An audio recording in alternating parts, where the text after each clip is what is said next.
Katanya, di tahun 2025, guru tidak perlu lagi melakukan pengembangan kompetensi. Katanya, di tahun 2025, guru tidak perlu menggunakan aplikasi yang ribet. Dan katanya lagi, di tahun 2025, guru tidak perlu melakukan pengelolaan kinerja. Daripada katanya-katanya, yuk kita bahas bareng-bareng.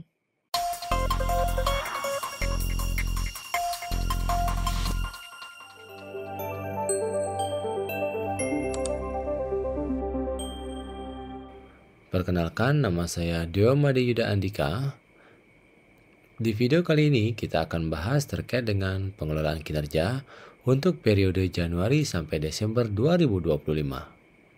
Nah, sebelum kita mulai, mari kita bahas dulu apa perbedaan antara pengelolaan kinerja pada tahun 2025 dibandingkan dengan tahun 2024. Di beranda sudah ada informasi penting di mana kita akan dapat klik untuk melihat selengkapnya terkait dengan penyederhanaan pengelolaan kinerja di tahun 2025. Pengelolaan kinerja akan dibuat lebih sederhana dan lebih bermakna untuk setiap pegawai dan juga atasan. Apa saja sih yang berubah?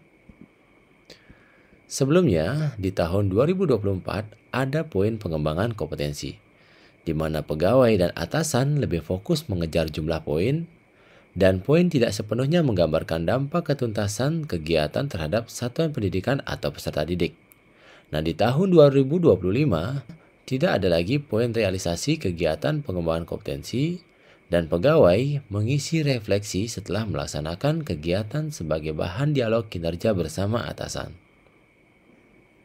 Perubahan yang kedua, di tahun 2024, guru harus mengunggah dokumen di sistem, di mana pegawai perlu mengunggah banyak dokumen pengembangan kompetensi, dokumen akuntabilitas, serta tugas tambahan.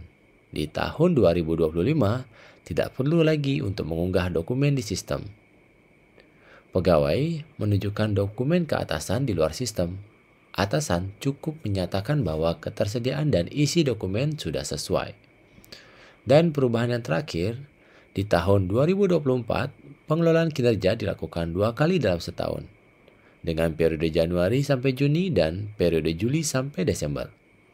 Di tahun 2025, pengelolaan kinerja dilaksanakan 1 kali dalam setahun, di mana pegawai melakukan seluruh rangkaian tahap perencanaan, pelaksanaan, dan penilaian 1 kali dalam setahun. Sedangkan penilaian periodik bulanan atau triwulan masih tetap berjalan seperti biasa. Nah, sekarang kita akan coba untuk memulai pengelolaan kinerja di tahun 2025.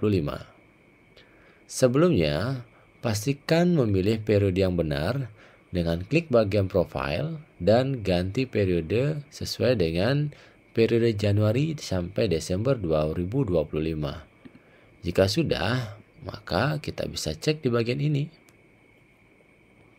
Setelah itu, kita klik di bagian guru, kita klik sebagai pegawai, lalu kita bisa mulai perencanaan kinerja. Sebelumnya, kita cek dulu data diri apakah sesuai. Jika data sudah sesuai, maka klik di bagian ini. Kemudian ada konfirmasi lagi, dicek kembali. Jika sudah benar, maka klik bagian data sudah benar.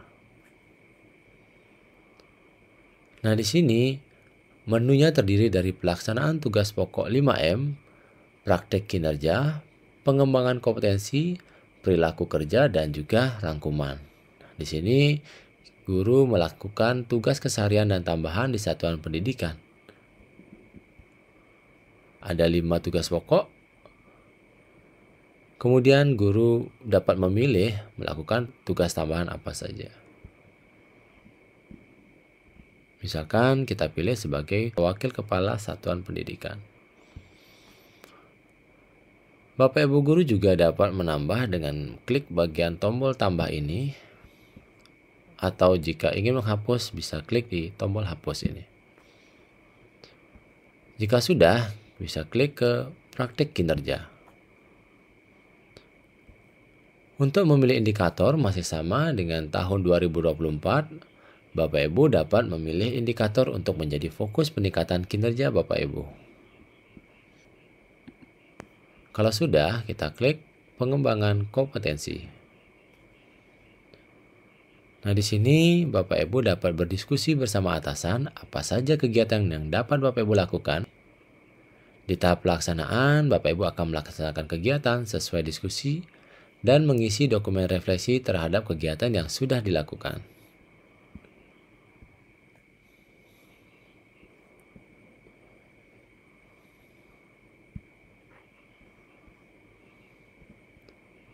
Kalau sudah, klik ke perilaku kerja. Di sini Bapak Ibu dapat memilih indikator dan perwujudan perilaku. Nah, di sini Bapak Ibu dapat pilih.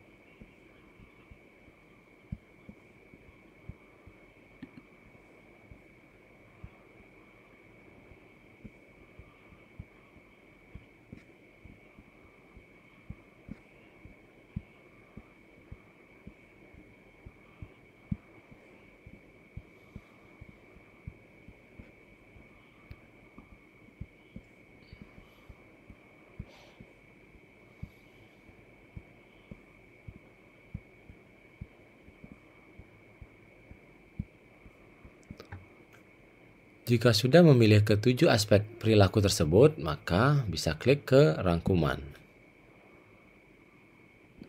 Di sini bisa kita cek apa saja yang sudah kita pilih tadi terkait dengan pelaksanaan tugas pokok, tugas tambahan, praktik kinerja, pengembangan kompetensi, dan juga perilaku kerja. Jika ada yang ingin diubah, bisa klik di bagian ubah. Jika tidak ada lagi yang diubah dan sudah sesuai, klik lanjut ajukan. Akan ada pesan untuk memastikan bahwa perencanaan kinerja ini akan diajukan ke atasan. Jadi, jika Bapak Ibu masih ingin melanjutkan, klik simpan draft. Jika ingin mengajukan ke atasan, Bapak Ibu klik ajukan. Kalau sudah, akan ada pemberitahuan bahwa perencanaan kinerja berhasil diajukan. Tahap selanjutnya adalah Bapak Ibu dapat berdiskusi dengan atasan. Berdasarkan diskusi, atasan akan menyetujui dan memberikan penyesuaian jika diperlukan. Setelah itu, lanjut ke kesepakatan dan laksanakan. Sini ada tombol kembali ke beranda. Nah, nanti akan muncul pemberitahuan untuk menunggu persetujuan atasan. Nah, nanti jika sudah disetujui atasan, maka akan muncul informasi untuk sepakati perencanaan kinerja dari atasan. Bapak Ibu dapat cek dan sepakati. Kemudian, jika ada perubahan akan muncul pemberitahuan. Jika tidak, Bapak Ibu dapat melanjutkan. Setelah dirasa sudah sesuai, Bapak Ibu klik sepakati. Akan ada pemberitahuan untuk mencentang saya sepakat dengan perencanaan kinerja yang disetujui oleh atasan. Nah, di sini Bapak Ibu dapat klik sepakat, atau jika ingin mengulang dari awal, Bapak Ibu bisa klik ulangi dari awal. Jika sudah, maka Bapak Ibu dapat melanjutkan ke pelaksanaan kinerja. Sekian dulu video terkait dengan perencanaan kinerja. Jika ada hal yang ingin ditanyakan atau didiskusikan, jangan lupa diketik di kolom komentar ya.